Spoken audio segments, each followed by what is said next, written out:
If you're a certified professional, it's no secret. You probably got very little training on actually how to make money with a business. And in today's video, I'm going to share with you the key secrets that you need to know on your way to 7 figures.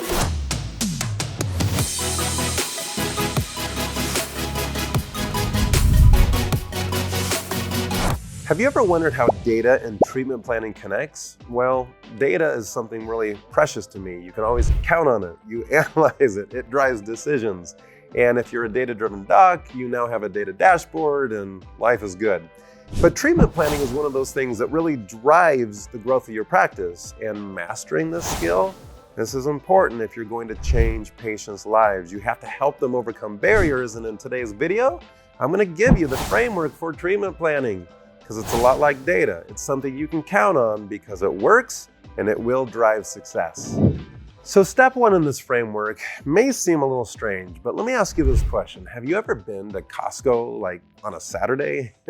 Other than swimming through the crowds, they have little stations set up. And those stations are where you can sample their latest and greatest. Did you know that companies who are promoting those pay for those stations? They pay to give away samples of their product, and you and me walk around to those stations, and I try to get my lunch in at the sample stations in Costco because you taste it, you like it, and you buy more of it. I mean, that's the whole goal. That maybe it's a brand you're not even aware of. Maybe you haven't heard of this or seen this product before.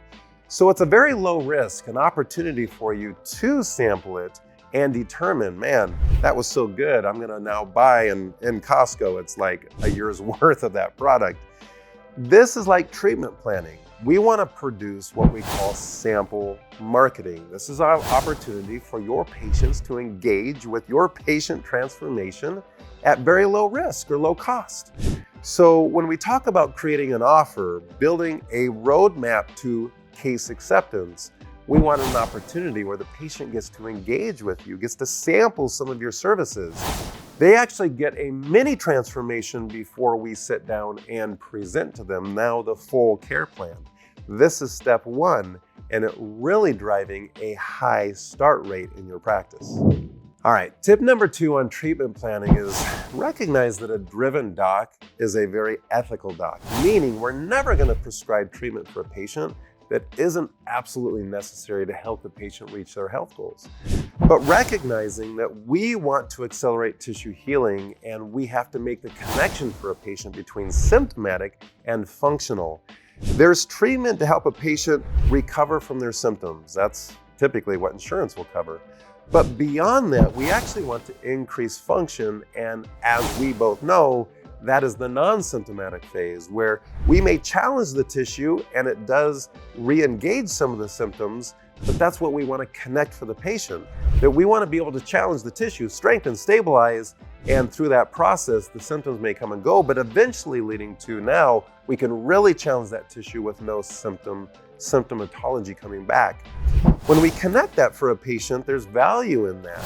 We're asking them the question, we're going to work with you to get you out of pain, but how long do you want to stay out of pain? Because if we just work with you to recover the symptoms and release you, chances are that this is going to have a re-aggravation. Those symptoms are going to come back. So by connecting those dots, now the patient's in the mindset that I'm really here to get well. I want to challenge the tissue. I want to be able to go out and be active again without this flaring up. That's a different treatment plan. And so you as a physician, as a clinician, the more experience you get with patient care, you'll gain confidence in being able to identify your exam findings, your diagnostic testing, and pretty predictably put together what a treatment plan is going to take to get that patient to their health goals. Well, one of the things that really helped me in my practice was explaining to a patient that even though you're committing to this, we are healthcare, it's the human body. I can't necessarily guarantee our results, but we will stop every 10 to 12 visits to do a re-exam. These are progress exams to make sure you're progressing as expected. It's the opportunity during that progress exam to determine, is there something we need to change? Are we behind schedule? Are we ahead of schedule? And your commitment to the treatment plan is key to that. If you're missing appointments, if you're not doing your home exercises, if you're not taking your supplements, this will dramatically impact the speed of healing. And so on those visits, we will reassess, are we behind or ahead, and make adjustments to the treatment plan as needed.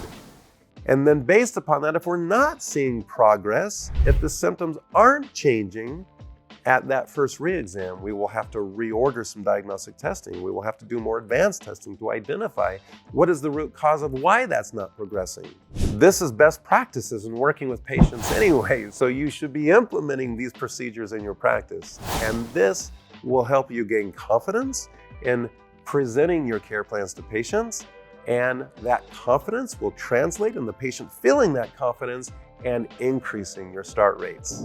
Speaking of start rates, I can't start tip number 3 until you smash that like button. So go smash it, adjust that notifications bell, turn it on. Don't miss a single great episode of the Data-Driven Practice. All right, as we go into tip number 3, I really want you to think about how patients will actually pay for speed. And I also really want you to think about what is the tissue going to take to heal. Now, as a chiropractor, we adjust the spine, we align the spine.